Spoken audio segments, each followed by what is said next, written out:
All right. Welcome back to another episode of Try Talking. Now, y'all might be wondering, why does he look like Future today? Well, I'm gonna keep it a buck with y'all. All right. I've been looking at these clips. I've been looking at everything, and I'm just not sure.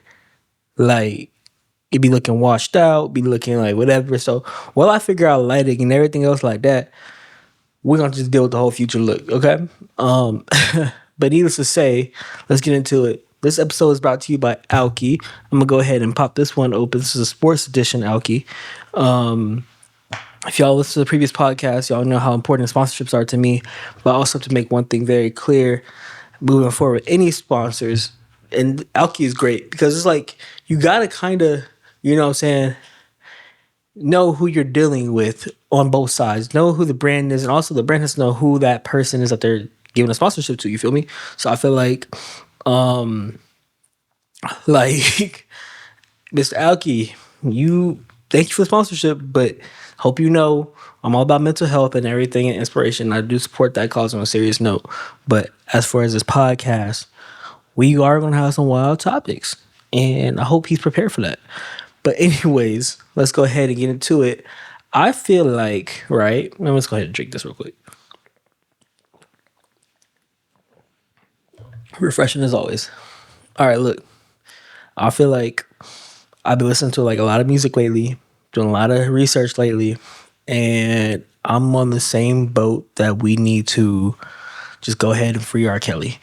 Um, I don't want to keep missing out on, you know, great music and the things I'm going through in my life. I feel like I just need somebody who got the same woman problems as me to be released and out there.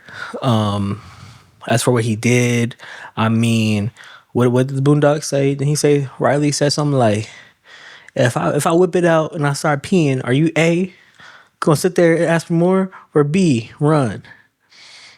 I'm just saying, if she sat there and asked for more, I don't know. I don't know, man. I don't know. And I feel like, what I don't like about people with R. Kelly is that like people want to discredit him entirely. Like, oh, he was never good. He was never this and that. Like, why do we have to discredit the artist, or take away from like what they've done, vocally or lyrically or just like their talent because of their other things? Like, for example, I feel like Chris Brown gets the worst treatment of that. Like, people, I just had this conversation where it was like somebody was like, Chris Brown can't do Super Bowl because of the stuff with Rihanna, and I feel like that's not true. I feel like he can do Super Bowl. I feel like that stuff with Rihanna is so far in the past, and it was later came out to be, a double sided. Like, both sides are wrong. She wasn't completely innocent, but there's never an excuse to put your hands on a woman.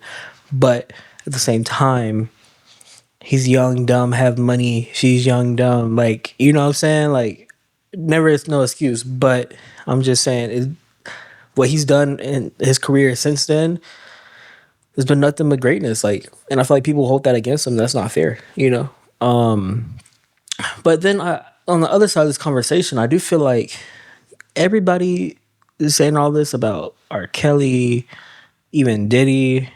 Even though I feel like Diddy was never really musically talented, like on like the artist, like him being an artist, but I'm gonna leave that to myself. And then same with Chris Brown, but Chris Brown actually had talent. But then nobody says anything about Michael Jackson. Like, yeah, there's documentaries, yeah, there's investigations, but when people cut Michael Jackson on, it's just, oh, he was so good. I'm like, yo. And I love Michael Jackson. Don't get me wrong. I really do. But I'm just saying, if we're going to keep that energy for one artist, let's just, but that goes to show my other point is that his greatness, Michael Jackson's greatness, overshines literally anything that man could have done where people are like, he didn't do it. And that's crazy. That is so crazy to me. You know what I'm saying? So, man. But let's go ahead and get into, what y'all came here for. These story times, man. what story do I want to lead with today? And all these stories, they're based off true stories. So, sometimes I have to remember them myself because either one, they happened a while ago and it was just a crazy story, or two, it was so crazy I literally had to erase it from my memory. But man, do I want to tell this story? Do I want to tell this story? I'm gonna tell this story. This is all, I'm not accusing anyone. This is just all alleged. Right. I went out of town one time to go film with this girl. And, she had some followers and stuff like that. So, thinking it was cool. Mind you, this is a non-thrash story. I didn't thrash. I wasn't even here to really thrash for real. We'll go. And honestly, she offered me some candy. Now, this candy, I knew it was edible. I don't really do that stuff. I'll try edibles. I can't do it because I trip out so bad. Oh my god, boy, I trip out so bad. And so I've always stayed away from them after my first time. So we go, and it's like night 2, and I was supposed to be there for 2 nights, 3 days. Like the third day I was leaving. So night 2, she offered me these edibles.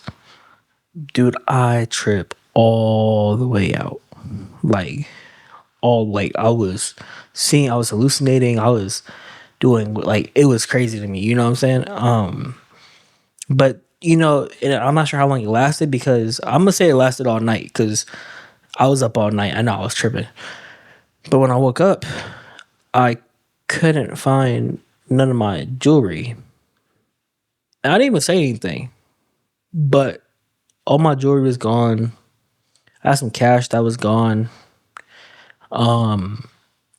Which was kind of really, really weird to me. You know what I mean? I thought, and mind you, I'm not saying it was just her because it was a house full of people. So it could be anybody, but it is what it is.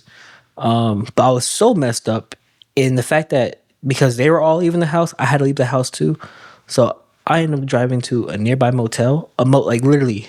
And if I tell y'all, I'm not going to tell y'all where I was because it's going to give it away. But I went to this motel, and I remember I paid $50 for the night, for a whole night stay, right? And mind you, it was 11 a.m. I go in there to sleep it off, sleep all of the edible stuff off, right? I wake up at 3 p.m. and I hit the road back to Vegas. Literally, pay for a full night. It was some. If y'all know me, y'all know I'm bougie as heck. But this was some rundown,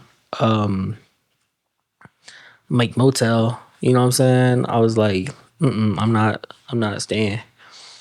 I'm not staying here. So, yeah, that was that story. But I'm trying to think. The first time I took an edible. No, the first time an edible hit me back. Let's do there, and I've only done them probably about 3 to 4 times in my life, honestly. First time was with my cousin. Me and her, we went to this wing spot, right? And honestly, I hate to tell the story because I wasn't even of age. So my mom did good. I just do stupid stuff on the low. But anyways, so we go to this place, right, that had infused wings, and we wanted to try them, right? Infused wings, but I was vegetarian at the time, but they also had infused vegan wings, which was even more crazy. You know what I'm saying? So we went, and because I wasn't 21, and I don't think she was either, honestly. I don't think so. But they brought out the food, and they said, "Oh, we don't infuse the food. You do it yourself. So you have to buy it's a clear cartridge of, THC, whatever." And then we're like, okay, but they didn't card nobody. So we just sitting there looking like, they ain't gonna card us? Okay. We get our little THC thing, I use the whole thing across all the food, and I eat all the food. And then we drove home. When I didn't feel it, I'm like, man, that food didn't do nothing. You know what I'm saying? Ain't nothing happened. Then boom, that thing hit me. I ain't gonna cap. That thing, boy, when I tell y'all I was high for 3 days, bro. 3 days. Like the first day, I'm over here in the bathroom just Googling how long can you be high for? Because I need to figure it out. Day two, I'm over here like it felt like a long hangover. And then by day three, yeah, I was gone. By day three, I was like fully tired, just didn't want to get up. It felt like the worst hangover in my life, bro. And man. But yeah, speaking of hangovers, let's go ahead and get into these stories. So if y'all don't know, I have been a drink connoisseur for a while now, right? Um but and I've made the executive decision that I do no longer willingly, mind you, drink clears. I refuse to drink clear liquor. Keep that away from me. If you drink clear liquors, you are the devil. Any girls out there taking down Casamigos, you are the devil. Stay away from me. I don't drink that. I only drink darks. That's my thing. My go to usually. Even and if I do drink a clear, it's like a Bacardi, like a rum. You know what I'm saying? But Hennessy, Crown, E&J, that Irk and Jerk. That's where you can find me at. So yeah, I'm a big dark drinker. Like I'm all darks.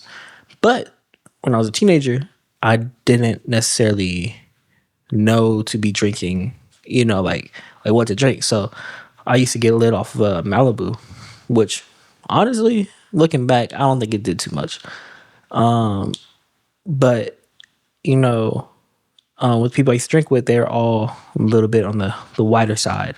So Malibu, Pink Whitney, Trulies, White Claws, all that. And I mean, for me, I was just getting into it. So, you're a new drink, you try and drink everything that people give you. And to this day, I still didn't really feel the White Claws, the Trulies. That Pink Whitney, different story. But Pink Whitney, if you drink that is like rubbing alcohol and lemonade put together. Okay. But anyways, all right, y'all. I got a lot of water. Okay, and let me tell you why. This is actually not no regular water. This is Alky water. And what's the difference? Alky water is a water bottle company with a message. Okay, on the back of every bottle there's a QR code. You can scan it and get mental health resources and everything like that. Now you may be wondering, why do I have the sponsorship? I talk a lot of crazy stuff on this podcast, and my throat just get dry. I'm not gonna lie. It's closed. Yeah, that's fine. But anyways, back to the topic. Get Alky water today. So I'm drinking one day and I got so messed up, dude. Like blacked out. Like I blacked out with no clothes on. Type blackout. I was gonna say I straight up, boy, I was in a room by myself when I woke up. That's all I know. All I remember was it was me and the homies. We had girls over. I woke up naked. No, I'm gonna cap. I'll put it out there. I did. Ain't nobody touch me though. Ain't nobody touch me. I ain't get fondled. I ain't get diddied. I'm just saying. But for me after that day, I was like, I would never drink any more clears. But then, as I got older, I'm gonna be real. Around family of mine, we have this little competition going with someone who's like a cousin, auntie to me, and she challenged me to all these clears one day. And that was the last time I really said as an adult, like, I ain't messing with that. It was that big blue bottle. I forget what it's called. That's how you know I don't drink it. It's a common bottle. You spend like $30-$40 on it. But we poured up shots of that. And man, when I tell you, number one, it put me to sleep. I slept like a baby. Number two, that thing was like that hangover the next day. I remember we went to breakfast. I couldn't even eat. I could barely even drive. The sun was beaming on me. So now I'm good. I don't even drink to get drunk. I just drink to catch a little vibe and chill out. You feel me? But man, I don't know, y'all. But now that's why I drink this good old Alky water. and we don't have to worry about hangovers when you drink, good little alkaline water, just like this. But man, it's a crazy world out here, man. Really crazy world. Sorry, let me check my phone. Okay, everybody blowing me up, but no, it's a crazy world out here. And lately I've been having the issue where I've had, like, I don't know, people try to come to my house, and that's really weird because people will hit me up on Instagram. I talked about it recently, like videographers and like people who know me through social media or whatever, have been like, and mind you, I'm very like open to my house, letting people in. We can have like backdrops and stuff, like you take photos, studio, whatever. Like I'm very open, but then it's like weird. Like for example, I did this girl's photo shoot a couple weeks ago, and like we're shooting. It's nothing like that. Like she's wearing her little outfit. I don't care. I'm just doing my job, right? I'm very professional. I know it's like about that's actually what. Pause this story. Let's get into this right here, though. Let's get into this right here. Okay. I want to be so dead serious when I say this right here. Right. When I say this right here, oh my gosh.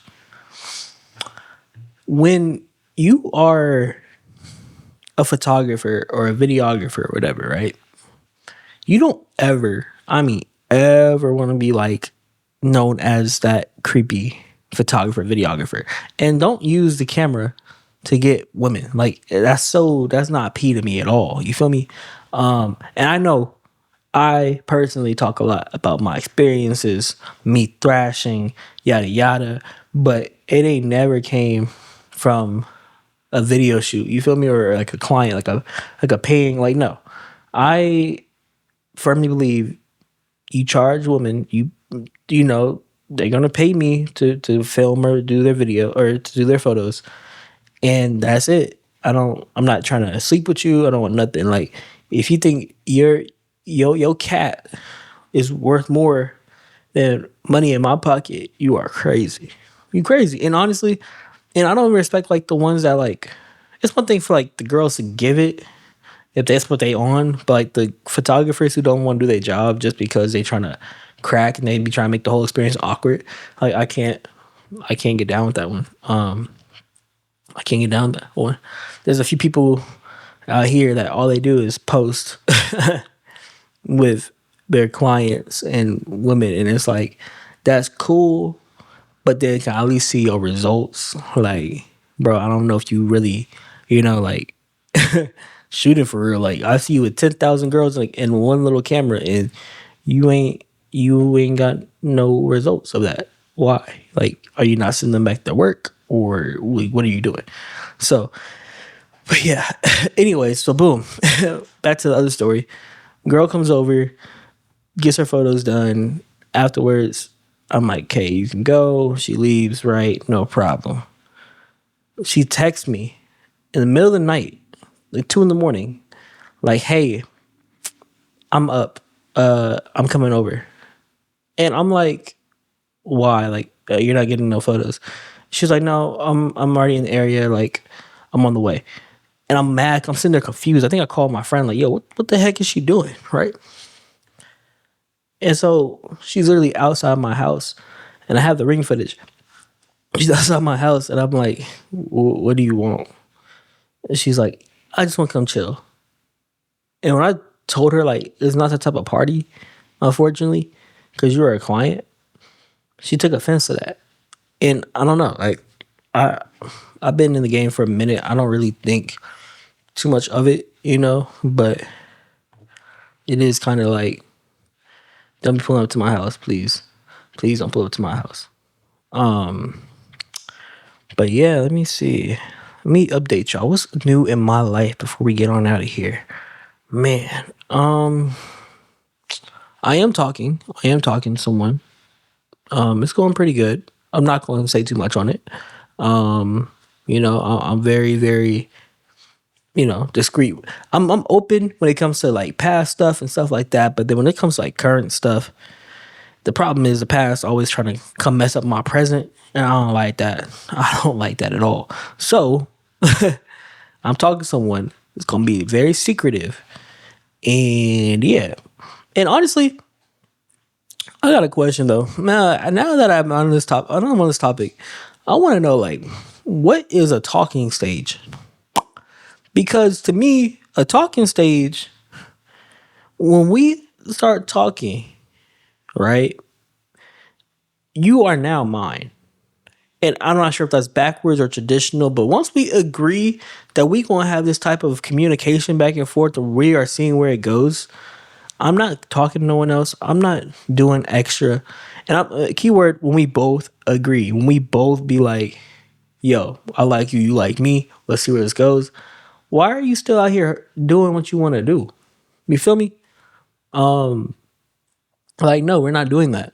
And I never really understood talking stages. Like, I mean, I get, like, yeah, I'm talking, I'm getting to know somebody, but then being a talking stage for 3 months, like, that's always blew me, bro. Like, that's always blew me. Because I don't believe in talking stages. I believe if we vibing, and then you gonna be my girlfriend. And honestly, what's up with the new age? Oh, I'm gonna get slack for this one. What's up with he didn't ask me to be his girlfriend? Like, I get it. Like, you, yes, you should ask. But these girls, we wanted a proposal dang near just to be with the girlfriend title. Like, you want me to, and I'm not saying like we can't go out and do something nice, but you want me to go above and beyond to make you my girlfriend. A dang near, I've seen people do the big balloons with the signs. I'm looking like, just to be a girlfriend? Nah, shawty, I'd rather just say that, make you a wife. If that's the case. But that's me though. That's me. I think it's more simple, like, obviously, yeah, you talk to a girl in person, but hey, I like you. We've been talking for some time. I really want to take things serious. I want you to be my girlfriend. And go celebrate afterwards. Go bowling, go to a movie, go eat dinner. I don't care. But like, I don't think it has to be a big grand deal. And then what's the other thing? Because it just passed. Why? I'm not gonna say why. Do y'all feel like a woman should be like your girlfriend, your girl, your wife, whatever, should still be asked to be your Valentine's? Because one time, I ain't gonna lie, I almost crashed out because a girl told me that, and this was my girlfriend at the time, told me, yeah, if you don't ask me to be your Valentine, I can go find another one, but you can still be my boyfriend. Look, I'm not too big on these newer age things. I'm okay with courting a girl that I like. I'm okay with doing a lot of things. But you mean to tell me that because I didn't officially ask you to be my Valentine, you want another big grand scheme? But these girls be wanting big grand schemes and stuff, and I get it, it's cool, but you gotta realize, like, what are you doing for me? Not even for me, but like, I think a lot of when women hear that, they be like, "Oh, this man is sassy or whatever." Like he want too much. Hold on, let me make sure. I had to make sure it's still recording. But no, I feel like when women hear like, "Oh, when a man asks for something, oh, well, what do you want? You want us to ask for something? You want us to not ask for nothing?" Because like, again, I personally don't care what you do for me, but again, if I'm going above and beyond every time to make sure you're happy, and then you can't do the simple things as a woman, why should I keep doing that? Like, a man can pour into a woman all day, but then it's like, okay, how are you pouring back into me? What are you doing to help me? And I don't want to sound sassy. I don't want to sound all this and that, but I'm just keeping it real. Like, I do agree you should pour into your woman, but to an extent, it's like, I mean, if you got one that's holding you down, that's doing all that, and you want to pour into her, and she's going to come back and reciprocate it, that's love, bro. That's real love, and I'm happy you should really keep that. As a matter of fact, I'm jealous. But the ones that just want to, that have all these high expectations, but then don't have nothing to do with a man or for a man at all, miss me with that, bro. I'm sorry. I'm sorry, it's 2026, bro. I'm not playing that right now. But anyways, we're going to wrap this one up today. Shout out to Mr. Alky for the water. Matter of fact, I'm gonna give him my great little last minute chug. Yep, great water like always. And if you all aren't tapped into Mr. Alki real quick, there's a QR code on the back of every bottle where you can scan. It has mental health resources and also ways to support the brand and support the bottle and the company. So without further ado, thank y'all for listening. Thank y'all for having another Tread Talk. I'm Zyan, aka Tread. Check us out. Check me out on Spotify, Spotify, Apple Podcasts, YouTube. And the clips, oh, real quick, the clips have been going crazy, man. Hey, shout out to Opus Clip. I ain't gonna cap. Shout out to Opus Clip because they have saved my life. This is not even a promo. Shout out to Opus Clip because they have came through, gave me literally clips and they schedule it for me and they automatically post it for me. And they come up with the captions, the hashtags, everything like that. So where now I can just upload this clip right here and the rest of social media is done for me. I upload here and I post to YouTube, and then the rest of that is already done. I'm pretty sure it can post to YouTube for me. I just haven't figured that out yet for like the full length. But yeah, this is amazing. I love Opus Clip. I just gotta shout them out. They could get my $30 every month for show. But all right, y'all, we out of here. Peace.